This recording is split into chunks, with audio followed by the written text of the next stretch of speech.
Hi, I'm Laurel Moe, and today I would like to talk about George Whitefield and the Great Awakening.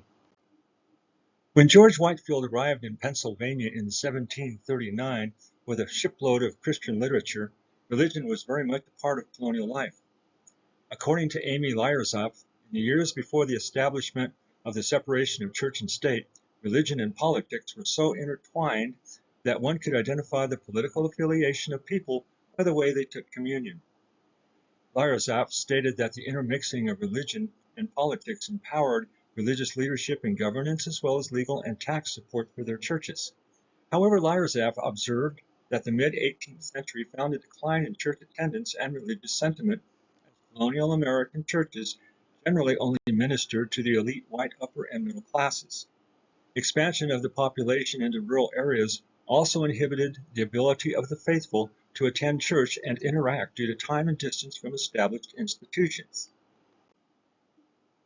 Frank Lambert noted that society had become commercialized as food prices had dropped and the extra monies available to citizens increased demand for non-essential items.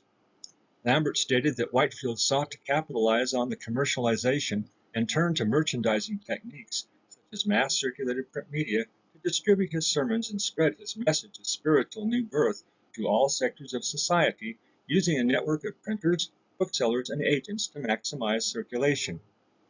Lambert noted that Whitefield also used flexible pricing for his printed material and discount sales to ensure that all classes of people could afford to purchase them.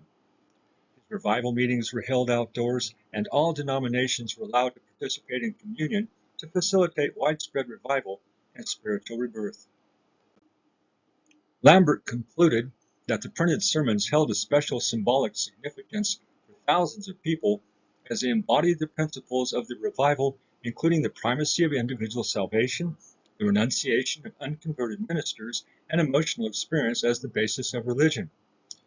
Brett McAnally stated that many of the established clergy in colonial America were antagonistic towards Whitefield as he represented both the threat of revivalism and of Anglicanism, all of which could impact their power.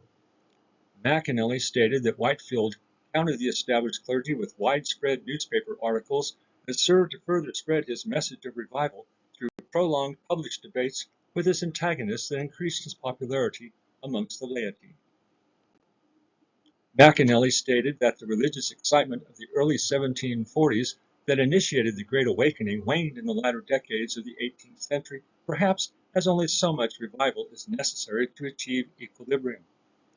Whitefield would continue his revival tours in colonial America until his death in 1770. Lyrazaf explained that Whitefield and the Great Awakening impacted the established clergy in colonial America by introducing the itinerancy debate regarding subject matter for preaching, qualifications of preachers, and the appropriate audience for preaching. Lyrazaf stated that the first implication was that the debate divided colonial American Protestants.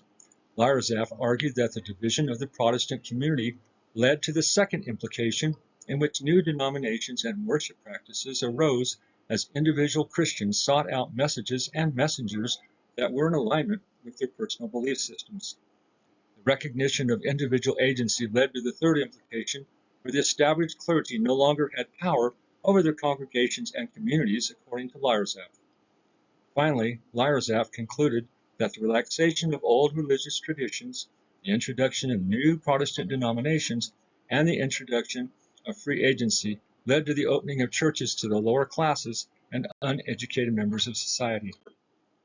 Considering that religion, society, and politics were intertwined in colonial America, and that the authority of established clergy declined with the democratization of churches and recognition of free agency that occurred as a result of the Great Awakening, one could speculate that Whitefield's revival had an influence on the thinking of independence-minded intellectuals and leaders of the American Revolution.